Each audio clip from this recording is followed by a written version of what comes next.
one of my clients asked me today as she was making an appointment for a facial, and I told her we were going to be doing this later. She said, okay, so I'm really worried about aging, but I have very sensitive skin. And I think that's a very common question. Everybody thinks that they have more sensitive skin than sometimes they don't, because they get a little bit fearful of some of the action or reaction that they get. And so she said, so can I really use a retinoid? So how would you answer that question? Okay, well, there's a couple of ways I'm going to answer it. First of all, I always say to people, I always typically answer a question with a question. So I would say, so tell me, what you think, tell me why you think your skin is sensitive. You know, does it itch? Does it burn? Do you get hives? Do you have to go use cortisone? I get a little flush. I get a little red. Okay, so that's vasomotor instability, and it's possible that a person has rosacea or that they're going toward rosacea. So, and by the way, the common answer I get is I break out. Well, then you have acne. You know? Exactly. So let's just say this person has signs of rosacea. Rosacea is not a disease of sensitivity. It's a disease of reactivity. Exactly. So you are reactive to certain triggers. Common triggers could be alcohol, could be spicy food. It can be sun exposure. It could be sitting in a hot room.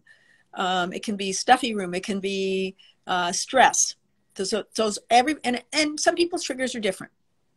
Now, so what I would say to this person, number one, is that we have exquisitely sensitive people.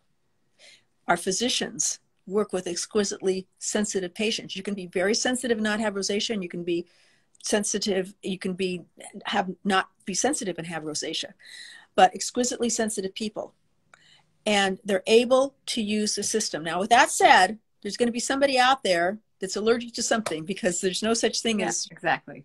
Now, the important thing with these people that have these trigger reactions is at the root of it. Number one, there's all kinds of factors. Did you inherit fair skin? Have you been a sunbather? Casual sun exposure? All these things. But at the root of it is something called the kisilicin protein. Now, what that is, it's an inflammatory protein.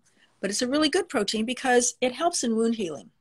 So you trigger this when you need, you cut yourself, you burn yourself, you break a bone, whatever. But if it's being triggered and there's no target organism, so it's just being triggered because you just had a cup of coffee, had a piece of, then it creates a lot of these characteristics associated with rosacea, which is vasomotor instability, telangiectasia, the redness, flushing, blushing, all of that. So it's not about, first of all, the skincare management system has been shown to help down regulate that inflammation, but specifically, so if I were talking to this person, I would say, you need to be on skincare management. And I could show them the evidence with a Visia camera of pictures, before and after pictures, where it changes the vascular structure underneath the skin. But I would also say, then your first acceleration product would be Rosalieve. Right. And Rosalieve not only has one of the gold standards for rosacea, which is azelaic acid, but it has a peptide that downregulates the kisilicin protein. Nice. And so again, we can look at before and after pictures where it's dramatic. And people, there's no cure for rosacea. Sorry to say that.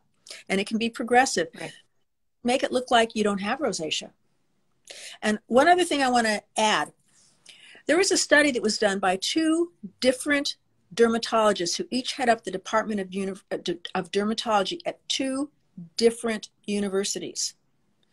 And they did a study on rosacea and glycolic. And they started off the study with their groups of patients, starting them off with 20% home care. That's aggressive.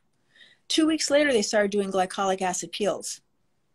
And every single case, there was a lessening of redness due to telangiectasia. They were able to halt the progression of the disease and completely eradicate secondary lesions, the lesions that look like acne.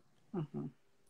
I always love to send my clients home and get started in the skincare. We're just having a consultation and having to wait for a facial. Let's get started. Let's get rid of some of the preliminary stuff, because then you're going to be ready for the next step. And it makes such a huge difference. And then you're going to have something to go back to, because especially I think in this year of 2020, where people have been sheltered in, it's just like, if we didn't have the arsenal of products that we had on our shelves, oh my goodness, we would be in a world of hurt. It's consistency.